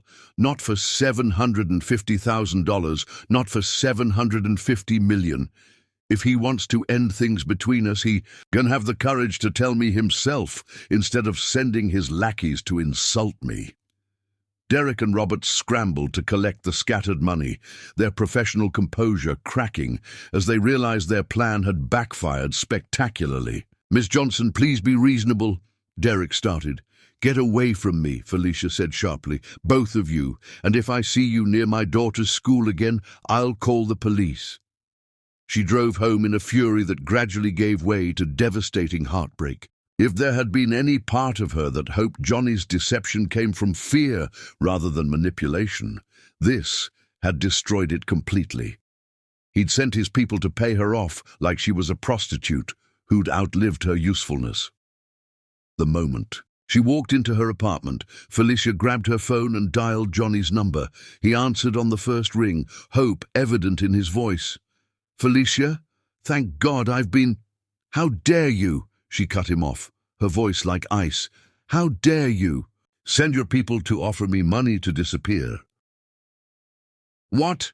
Johnny's confusion sounded genuine, but Felicia was beyond believing anything that came out of his mouth. $750,000, Johnny. That's what your lawyer and business partner think I'm worth. They said you sent them to pay me off because I'm an embarrassment to your social standing. Johnny's sharp intake of breath was audible even through the phone. "Felicia, I swear to you, I had nothing to do with that. I would never— Stop lying!" The words tore from her throat with the force of 8 months of suppressed doubt and pain. "Just stop. I actually thought— God, I was starting to think maybe you really did love me. Maybe the deception came from being hurt before. But this proves it was all just some sick game to you." "It wasn't a game," Johnny said desperately. "Felicia, please listen to me. I'm going to fire them both right now. I never authorized this. I never would have. It doesn't matter," Felicia said quietly, exhaustion replacing anger. "Don't you see? Even if you didn't send them, the fact that the people closest to you thought this was appropriate says everything about how you really see me, about how your world sees people like me." "That's not how I see you," Johnny pleaded. "You know that's not how I see you." "I don't know anything anymore," Felicia replied. "I thought I knew you, and I was completely wrong. I thought what we had was real, and it was built on lies. Now your people are offering me money to disappear because I'm beneath your social class. I can't do this anymore." In the background, Johnny could hear Donna's voice asking her mother why she was crying. The sound of the little girl's confusion and distress hit him like a knife to the chest. "Felicia, please don't do anything permanent. Give me a chance to fix this, to explain." "Goodbye, Johnny," Felicia said softly, and the line went dead. Johnny immediately called Derek, his hands shaking with rage as he waited for his lawyer to answer. "Derek, what the hell did you do?" he roared the moment the call connected. "Johnny, calm down. We were protecting your interests." "You offered the woman I love money to leave me, behind my back, without my knowledge or consent?" "She's playing. You just like Sarah did," Derek said defensively. "We thought if we could prove she was after your money—" "You're fired," Johnny said coldly. "Both of you. Clean out your offices today. Security will escort you out." "Johnny, be reasonable." Johnny hung up and immediately tried calling Felicia back, but her phone went straight to voicemail. He tried again and again, each unanswered call driving home the magnitude of what Derek and Robert's interference had cost him. Across town, Felicia sat on her bed, surrounded by the few belongings she and Donna owned, methodically packing them into suitcases. Donna sat in the corner, clutching her favorite stuffed animal and watching her mother with wide, frightened eyes. "Where are we going, Mama?" Donna asked in a small voice. "To stay with Grandma Rose for a while," Felicia replied, her voice carefully controlled. Her grandmother lived 3 hours away in a small town where nobody knew about billionaire heirs or complicated love affairs. "But what about John? When will he come see us?" Felicia's hands stilled on the sweater she was folding. How could she explain to an 8-year-old that the man who'd taught her to ride a bike and read her bedtime stories had never really existed? "He's not coming anymore, baby," she said quietly. "But why?" Donna's voice broke on the question. "Did I do something wrong? Is he mad at me?" "No, sweetheart, you didn't do anything wrong." Felicia gathered her daughter in her arms, holding her, as they both cried for the man who'd made them believe in happy endings, before proving that fairy tales were just pretty lies, told to naive little girls who should have known better. As they drove out of the city that evening, leaving behind the apartment where they'd been happiest, neither of them looked back. But in the rearview mirror, if Felicia had been looking, she might have seen a familiar figure standing in the rain outside their building, watching the taillights of their car disappear into the darkness. Chapter 8. Hearts in Exile. 6 months. 183 days since Felicia had driven away from the city with Donna, leaving Johnny standing in the rain like a monument to his own mistakes. Every morning, he woke in his sprawling penthouse, surrounded by luxury that felt more like a mausoleum, and counted another day in his self-imposed exile from happiness. The mansion that had once been his sanctuary now echoed with emptiness. Every room held memories of Felicia and Donna. The kitchen where he'd burned pancakes while Felicia laughed at his attempts, the living room where they'd built blanket forts and watched Disney movies, the bedroom where he'd held Felicia through the night and believed he'd finally found his home. Johnny stood at his office windows, staring out at the city below. From this height, he could see toward Felicia's old neighborhood, though she no longer lived there. His private investigator had confirmed she and Donna were staying with her grandmother 3 hours away, but Johnny hadn't pressed for details. If Felicia wanted contact, she would have answered his calls. Mr. Broom. His new assistant, Maria, spoke hesitantly from the doorway. "Dr. Kellerman is here for your 4 o'clock appointment." Johnny sighed, turning away from the window. "Send him in." Dr. Michael Kellerman was a renowned therapist who specialized in trauma and trust issues. Johnny had resisted therapy for months after Sarah's betrayal, but losing Felicia had finally broken through his stubborn pride. If there was any chance of becoming the man Felicia deserved, he needed to confront the demons that had driven him to lie to the only woman he'd ever truly loved. "How are you feeling today, Johnny?" Dr. Kellerman asked as he settled into the leather chair across from Johnny's desk. "Like a man who destroyed the best thing that ever happened to him," Johnny replied honestly. "Same as yesterday, same as every day for the past 6 months. Have you had any contact with Felicia?" Johnny shook his head. "She made it clear she needed space. I'm trying to respect that, but—" He ran his hands through his hair, a gesture that had become habitual in his distress. "What if she never forgives me? What if I've lost them forever? Let's focus on what you can control," Dr. Kellerman said gently. "Tell me about your week. How did the restructuring at your company go?" Johnny had spent the past months completely overhauling his business operations. Derek and Robert were long gone, their positions filled by people Johnny trusted implicitly. He'd also implemented new policies about transparency and ethical business practices, determined to build something that would make Felicia proud if she ever learned about it. "It's finished," Johnny said. "New legal team, new board members, new accountability measures. I've also started the foundation."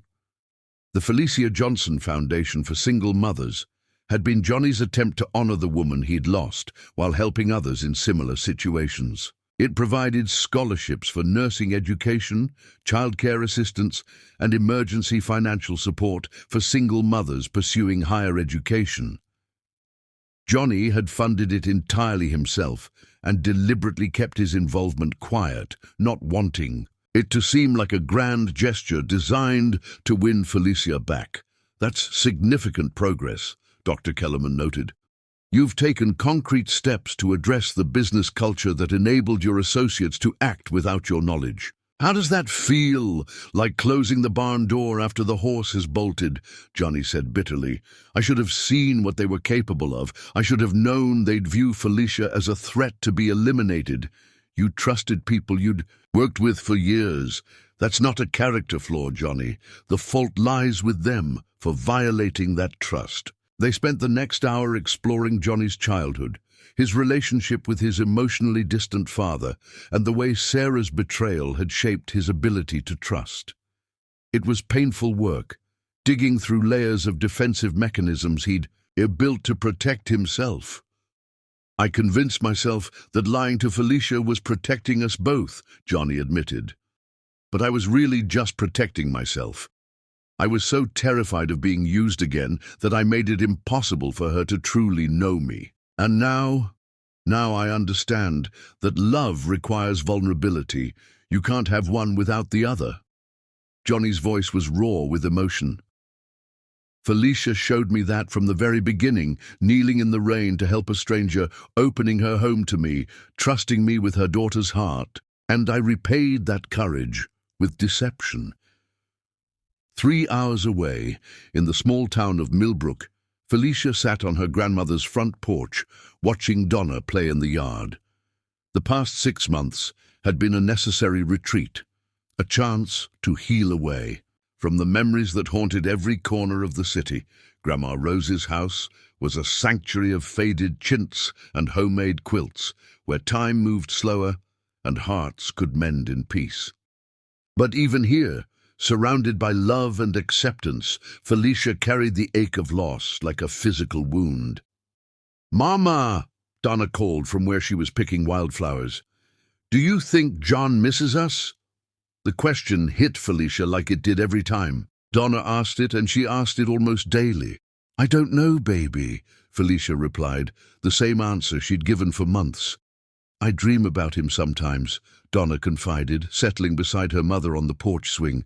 "In my dreams he comes to find us and says he's sorry for making you sad." Felicia wrapped her arms around her daughter, breathing in the sweet scent of her hair. Donna had handled the sudden upheaval with remarkable resilience, but Felicia knew the child missed Johnny desperately. They all did. "Sweet pea," came Grandma Rose's voice from the kitchen window. "Phone for you."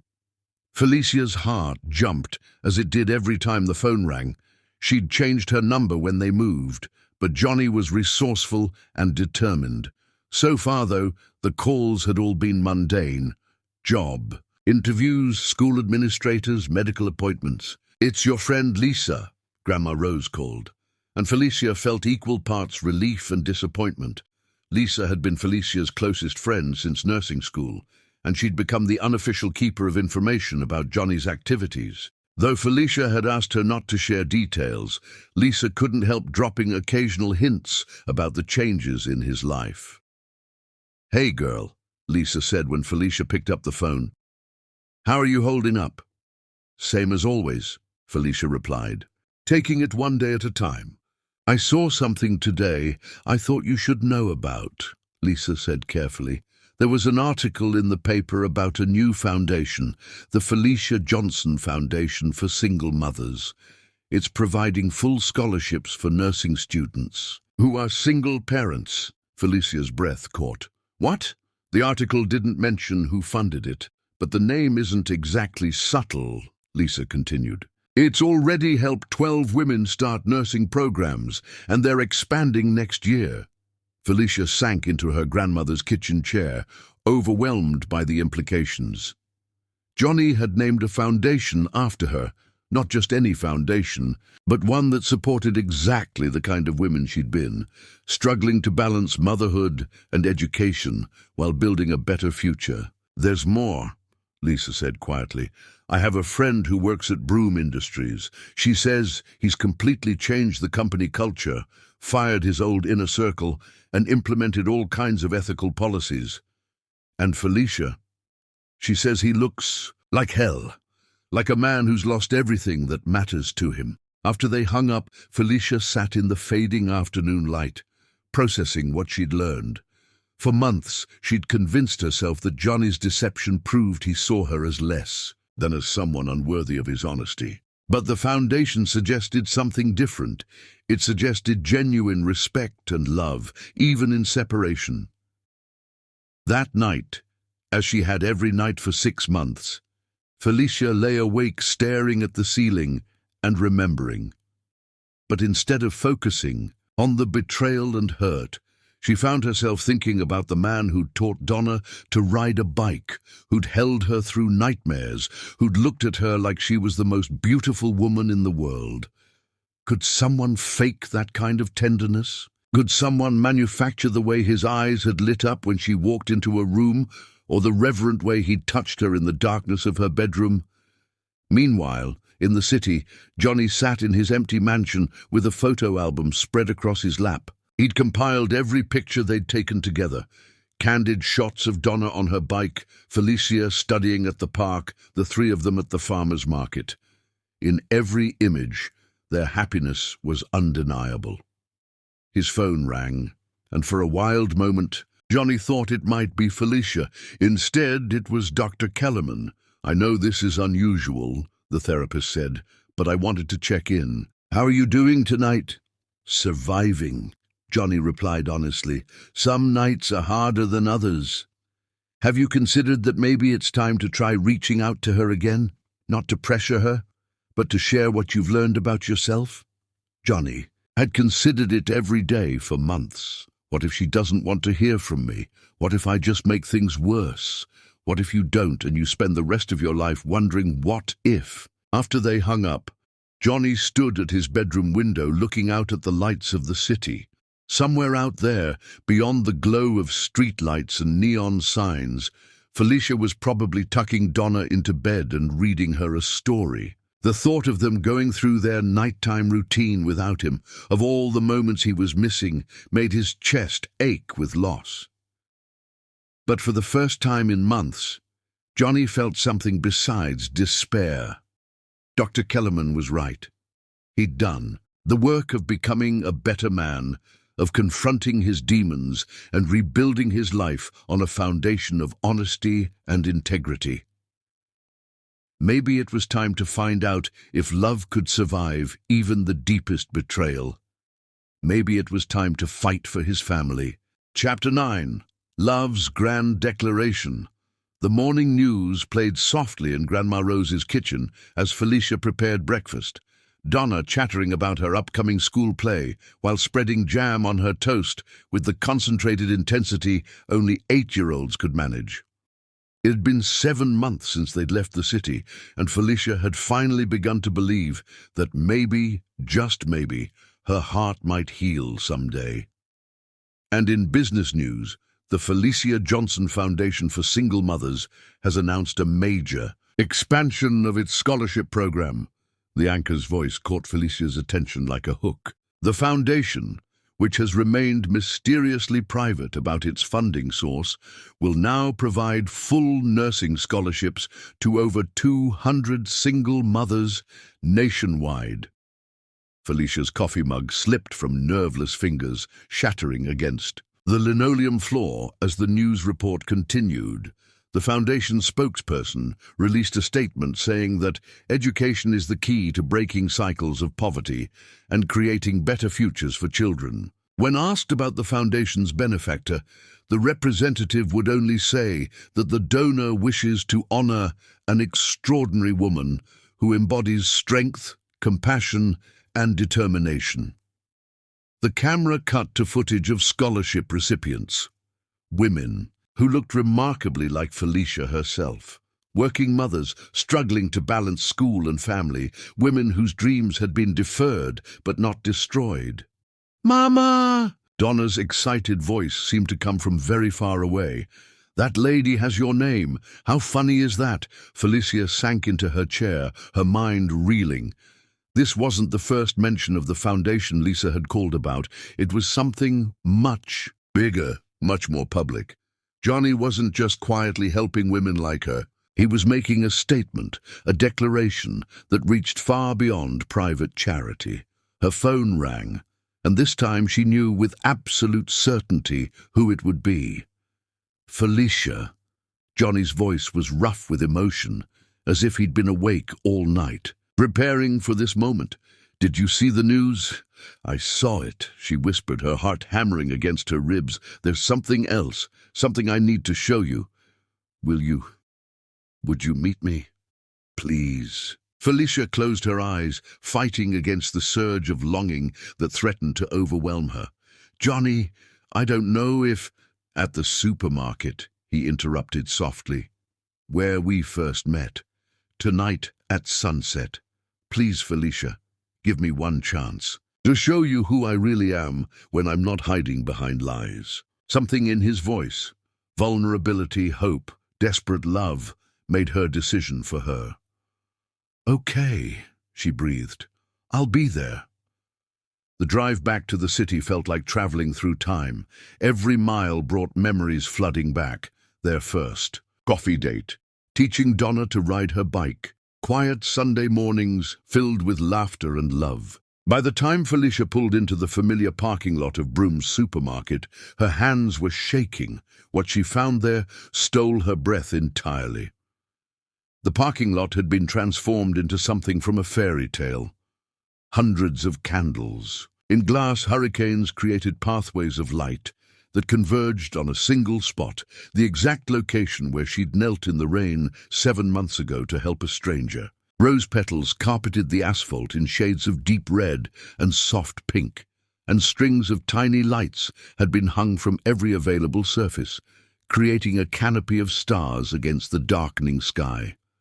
At the center of it all, Johnny knelt on one knee, in the exact spot where their love story had begun. He looked different, thinner, older, marked by months of grief and self-reflection. But when he looked up and saw her walking toward him through the tunnel of candlelight, his face transformed with such radiant joy that Felicia felt tears spring to her eyes. "You came," he said, his voice breaking on the words. "How could I not?" Felicia replied, stopping just out of reach. Johnny, this is incredible." "Mama!" Donna's voice rang out, and Felicia spun to see her daughter running toward them from behind a nearby car, where she'd apparently been hiding with Grandma. "Rose! Donna, how did you—" Felicia looked between her daughter and her grandmother in confusion. "Mr. Johnny called Grandma Rose," Donna explained, launching herself into Johnny's arms for a hug that he returned with desperate intensity. "He asked if it was okay to surprise you, and Grandma said yes, because she could tell he really, really loves us." Grandma Rose appeared beside them, her eyes twinkling with mischief. "Sometimes an old woman has to meddle a little," she said, kissing Felicia's cheek. "That man's been calling me every week for 3 months, asking about you both, but never pushing to intrude. He just wanted to know you were okay." Felicia stared at Johnny, who was still holding Donna while balancing. "On one knee. You've been talking to my grandmother?" "I needed to know you were safe and happy," Johnny said simply. "I couldn't live with myself if you weren't. But I also needed to prove that I could respect your boundaries, that I could love you without demanding anything in return." Donna wiggled out of his arms and ran to a nearby car, returning with a hand-painted poster that read, "Will you marry my mama and be my daddy forever?" in bright purple letters surrounded by hearts and flowers. "I made this all by myself," Donna announced proudly. "Well, Grandma Rose helped with the spelling." Johnny reached into his jacket and withdrew a small velvet box, revealing not some massive diamond signaling wealth and status, but a delicate vintage ring with a simple stone surrounded by pearls. "This belonged to my foster grandmother," Johnny said, emotion thickening his voice. "Agnes Kellerman. She took me in at 16 and showed me what real love looked like. She was the only person who loved me unconditionally until I met you." He drew a shaky breath. "She died 6 months before we met, and made me promise to give this ring only to a woman who loved me for who I truly am." Felicia felt tears streaming down her cheeks as she looked at this man she'd loved and lost and missed every single day for 7 months. "I know I have no right to ask this," Johnny continued, his blue eyes never leaving hers. "I know I broke your trust in the worst possible way, but I've spent these months learning to be the man you deserved from the beginning.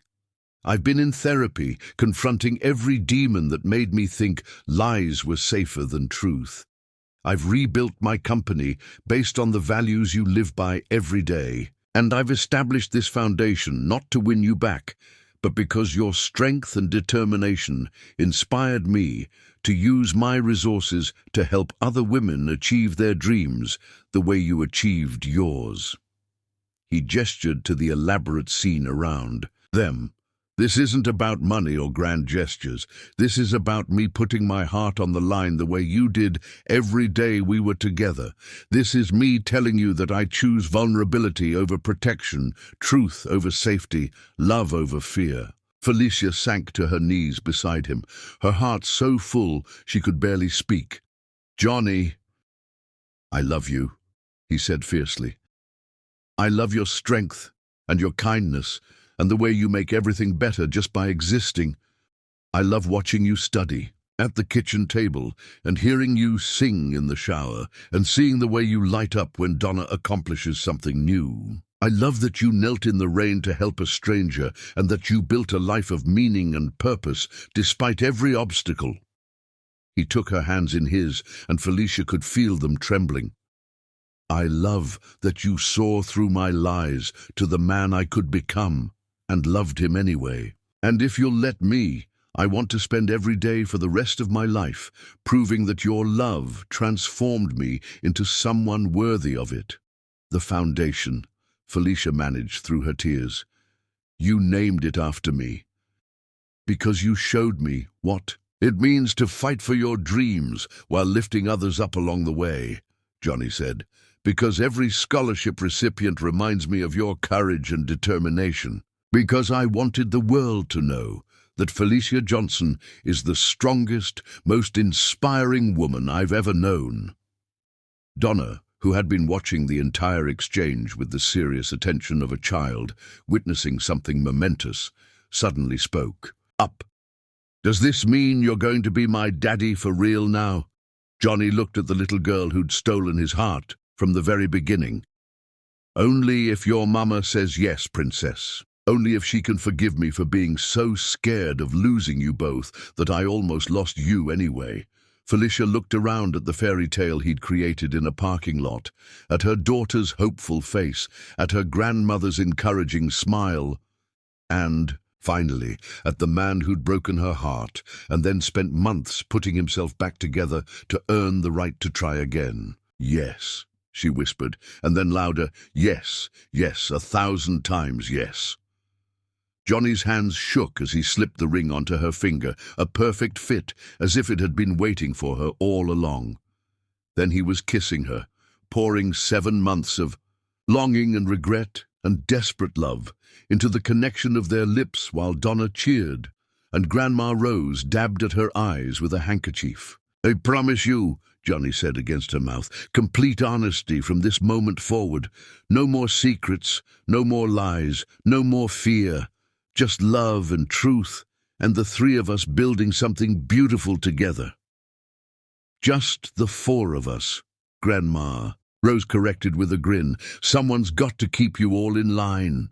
As they stood together in the center of their fairy tale parking lot, surrounded by candlelight and rose petals and the promise of forever, Felicia realized that some love stories don't end with the first kiss. They begin with the choice to forgive, to trust again, to believe that 2 broken hearts can heal each other. And this was only the beginning of theirs. Chapter 10. A Wedding Written in the Stars. 6 months of rebuilding had led to this moment, the most important day of their lives, when 2 souls who had found each other, lost each other, and fought their way back together would finally become one in every way that mattered. The private garden behind Johnny's mansion had been transformed into something beyond fairy tales.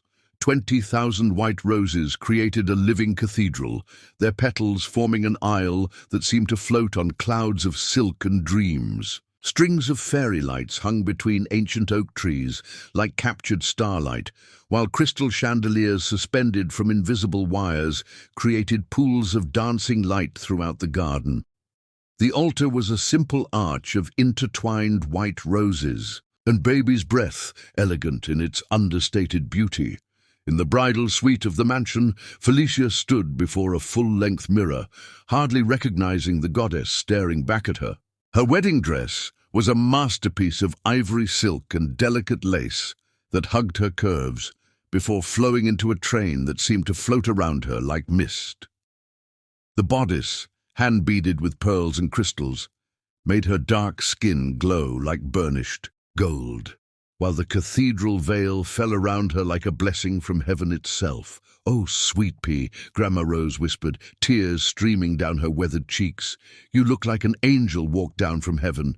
Donna, resplendent in her flower girl dress of blush-pink silk, with a crown of white roses in her hair, bounced on her toes beside them. "Mama, You're the most beautiful bride in the whole world. Johnny's going to cry when he sees you." Felicia's heart fluttered with nervous excitement. These past 6 months had been the most honest, vulnerable, and beautiful period of her life. Johnny had kept every promise he'd made in that parking lot. Complete transparency, couples therapy together, and a dedication to proving every day that his love was real and eternal. She'd moved back to the city and into the mansion gradually, bringing Donna with her as they all learned to be a family. Johnny had converted an entire wing into Felicia's study space, complete with a state-of-the-art nursing simulation lab where she could practice her skills. He'd also legally adopted Donna, a process that had left all three of them in tears of joy. "Are you ready, my darling girl?" Grandma Rose asked, adjusting Felicia's veil one final time. Felicia touched the simple pearl necklace at her throat, Johnny's wedding gift, passed down from his beloved foster grandmother, and nodded. "I've never been more ready for anything in my life."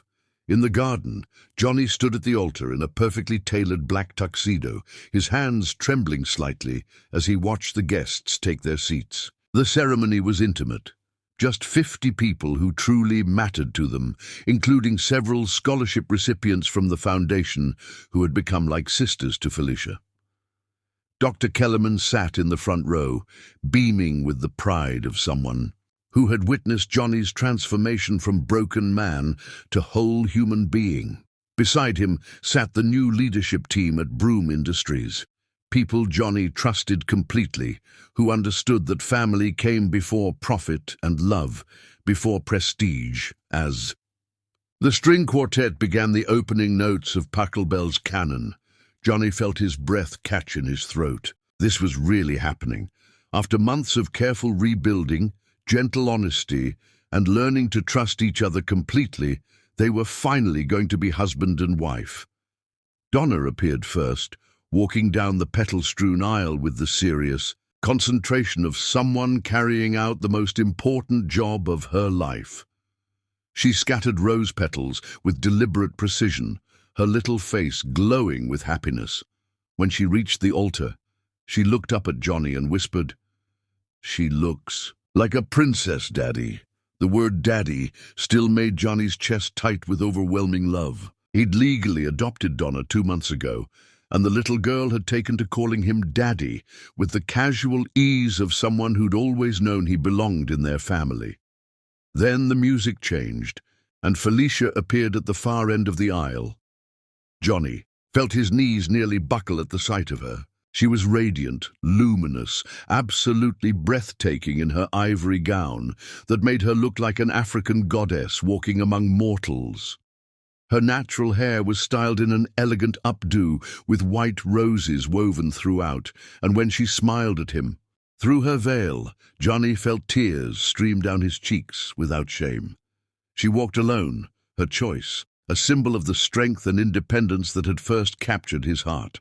With each step, she seemed to float closer to him, her dark eyes never leaving his face. By the time she reached the altar, Johnny was openly weeping, not caring who saw him cry for the woman who had saved his soul. "You are so beautiful," he whispered as she took his hands, his voice rough with emotion. "So are you," she whispered back, and Johnny felt his heart complete itself in a way he'd never thought possible. The ceremony was perfect in its simplicity and honesty. Instead of traditional vows, they had written their own, words that acknowledged their journey through deception to truth, pain to healing, separation to unity. "Felicia," Johnny began, his voice carrying clearly through the garden, "you taught me that real love requires courage, the courage to be vulnerable, to trust, to choose hope over fear every single day. You showed me that a man's worth isn't measured by what he owns, but by how he loves. I promised to spend every day of our marriage proving that your faith in me wasn't misplaced, that the man you fell in love with is real and is yours forever." Felicia's vows were equally powerful, her voice strong and clear as she spoke of forgiveness, second chances, and the transformative power of love that heals rather than harms. When the minister pronounced them husband and wife, Johnny cupped Felicia's face and kissed her with all the passion, love and gratitude in his heart. The garden erupted in cheers, but all Johnny heard was his wife's soft sigh of happiness against his lips. "I love you, Mrs. Broom," he whispered. "I love you too, Mr. Broom," she replied, and hearing his name on her lips as his wife was the sweetest music imaginable. Their first dance was to "At Last" by Etta James, the same song that had played during their first date what felt like a lifetime ago. As Johnny held Felicia in his arms, swaying slowly under the fairy lights, with their guests watching in wonder, he felt like the luckiest man who had ever lived. "How does it feel to be married to a billionaire?" he teased against her ear. "I wouldn't know," Felicia replied with a smile that lit up her entire face. "I married the man who burns pancakes and reads bedtime stories and loves my daughter like she's his own. The money is just a happy coincidence." When Johnny lifted Felicia in his arms and spun her around, the entire garden witnessed pure, transcendent love, the kind that poets write about and dreamers hope for. Donna clapped her hands in delight, while Grandma Rose dabbed at her eyes, and everyone present knew they were witnessing something rare and precious. Later that evening, in the master bedroom that was now truly theirs to share, Johnny and Felicia came together as husband and wife, with a passion that had been building for months of careful courtship and gentle rebuilding. Their lovemaking was desperate and tender, fierce and reverent, as two souls who had nearly lost everything poured their love into each other with the intensity of people who understood how precious and fragile happiness could be. "I love you," Johnny whispered against Felicia's neck as they moved together in perfect harmony.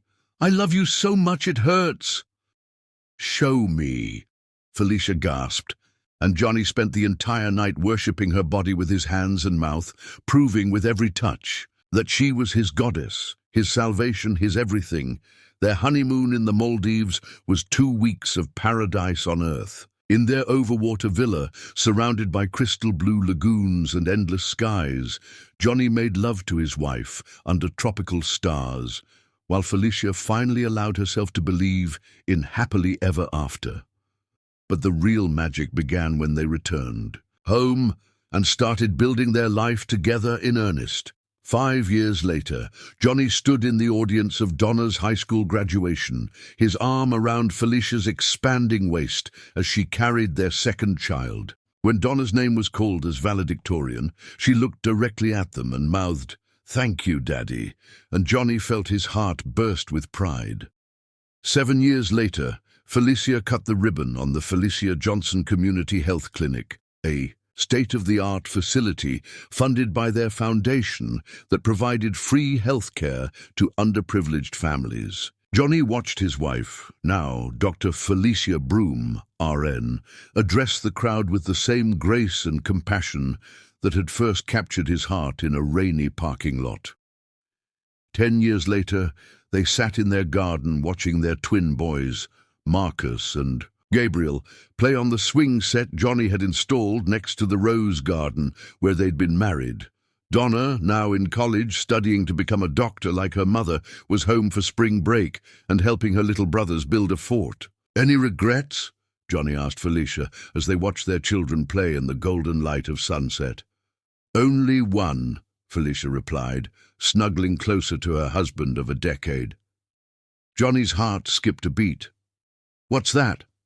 "That it took us so long to find each other," she said with a smile. "I wish we'd met sooner so we could have had even more time together."